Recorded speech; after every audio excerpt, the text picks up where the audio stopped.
Moms and Dads, ketemu lagi dalam podcast Moro Talk. Saya Ulfa Nur Hikmah dan bersama Dr. Wahyuni Sadang, SPOG, MK, Subspesialis Fertilitas.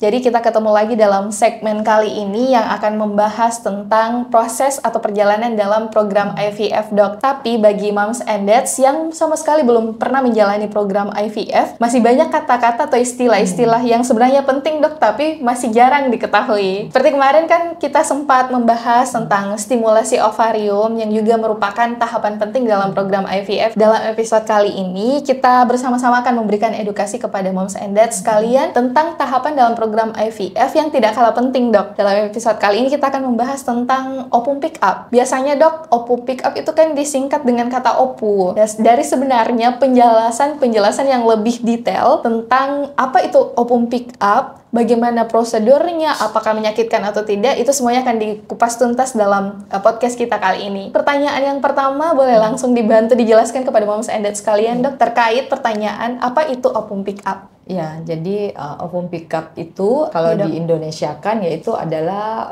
proses pemetikan sel telur atau oosit. Proses ini adalah salah satu bagian dari program bayi tabung yang dilakukan setelah dilakukannya stimulasi ovarium yang kurang lebih kita biasa lakukan 14 hari sebelumnya. Sedangkan ovum pick up itu biasanya kita lakukan kurang lebih sekitar 30 sampai 1 jam lah tergantung dari jumlah oosit atau sel telur dari sang ibu ini. Jadi itu penjelasan ya, Dok, tentang apa itu ovum pick up. Dan pertanyaan selanjutnya, Dok, dari Moms and Dads sekalian, kenapa proses ovum pick up ini tidak bisa dilewatkan dan sangat penting dalam program IVF, Dok? Karena dengan ovum pick up ini kita akan menghasilkan sel telur. Jadi kita petik sel telur yang sudah kita stimulasi sehingga kita bisa menghasilkan sel telur yang lebih banyak.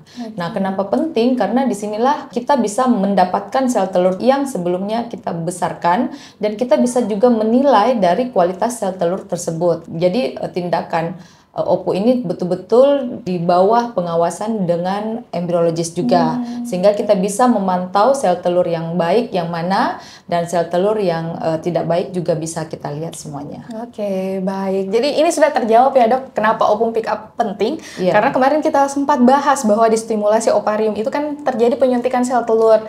Nah, di ovum pick up inilah yang sudah kita suntik itu akan diambil ya, Dok ya. Nah, tadi sempat dokter singgung juga terkait ada peran embriolog dalam program ovum pick up ini.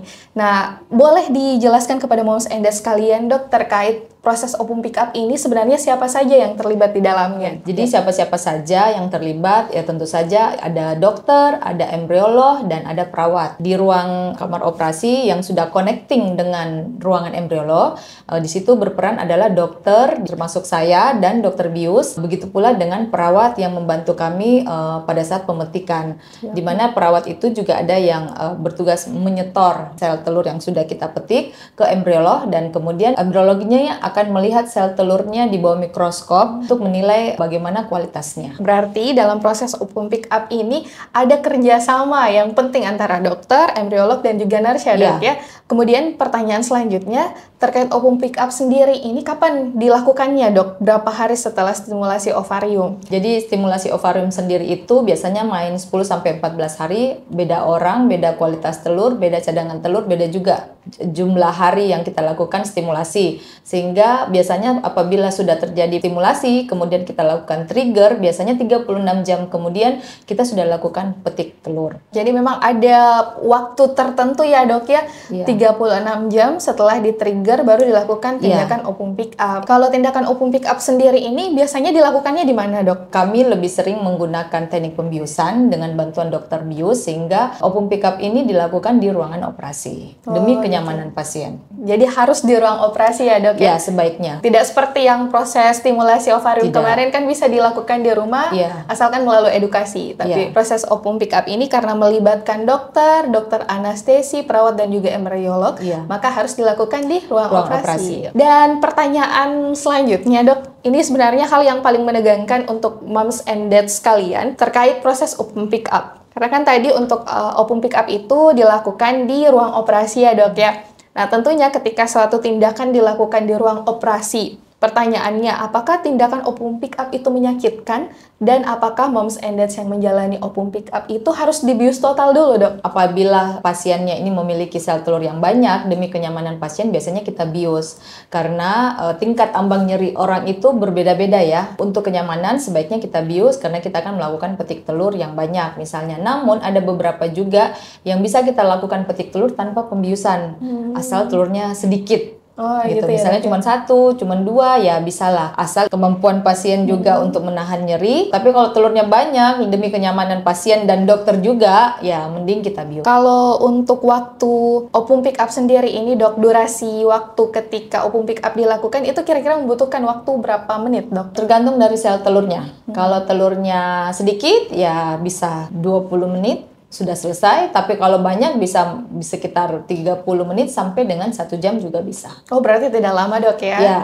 Oke, dan ketika melakukan opum pick up tentunya ada prosedur yang sudah dokter pahami bersama tim yang lain yang terlibat ya, Dok. Terima kasih banyak, Dok, untuk edukasinya. Makasih. Jadi dalam segmen kita ini sudah terjawab pertanyaan moms and dads sekalian tentang opum pick up. Dan yang paling penting kemarin pasien-pasien atau moms and dads banyak tanyakan itu terkait prosedurnya, Dok. Jadi sudah terjawab bahwa ada persyaratan tertentu opum pick up kapan dilakukan, di mana opum pick up dilakukan, dan bagaimana prosesnya. Terima kasih banyak, Dokter Wahyuni. Semoga edukasi yang dokter berikan ini bisa memberikan manfaat dan bisa menjadi salah satu referensinya moms and dads sebelum mulai tindakan IVF. Oke, terima kasih, Dok. Sampai ketemu moms and dads di segmen berikutnya. Jangan lupa kirimkan pertanyaan moms and dads yang lain seputar program IVF di kolom komentar. Terima kasih. Salam 2 garis.